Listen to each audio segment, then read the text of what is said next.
So let's review the whole process before we go further into the skills.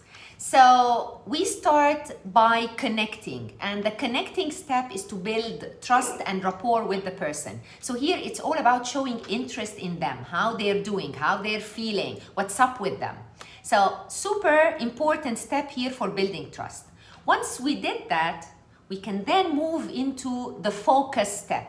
And in focus here, the person can come with, tens and tens of issues and they blurt everything out at you. So here, you need to ask the important question of, okay, what is important? I heard you talk about 1, 2, 3.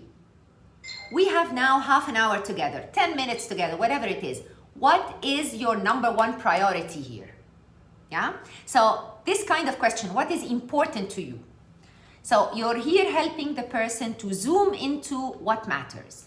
And then we move into activate. In activate here, once you know exactly what is the goal of that person and what kind of outcome they expect by the end of this coaching session, then you start brainstorming options. So what is available for you? Yeah? What is possible from here? What options do you have? So you start with that. They will start also coming up with all sorts of ideas. You want to kind of, embed some sort of reality check. What is really possible from these options? What kind of resources do you need? So start asking questions to help that person to be really realistic and objective when they create their action plan. So, okay, what is next? What is the first step? So you start really asking questions to lock down actions and accountabilities. Okay? So that's what happens in activate. And finally, when you go to review, you want who to do the review here, the recap of the agreement? Yourself as the coach or leader, or the person? Remember? The person. Remember we talked about that? It's all about ownership and accountability. If you tell them what they're gonna do, chances are they're not gonna own it. It's your idea, not theirs. So they have to say it in their own words. And here you could ask questions like, oh, how committed are you to these actions? Yeah? What kind of resources? How would you know that you've succeeded? So all these questions would help them really to cement the action plan and be very clear about what will happen, when, by whom, and what resources is required. Okay? Cool.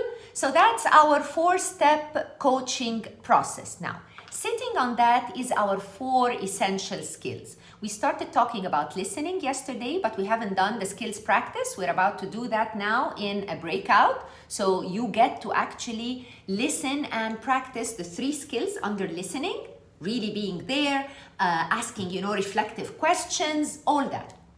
And then we're gonna go into inquire for insights. This is when you draw ideas out of someone. And then telling your truth. This is basically sharing relevant information and feedback. Mostly here, we're talking on the negative side, yeah? So there is this, if you will, facing someone, having the courage to share important information, how to make that decision, on what basis, and the best strategy to do that.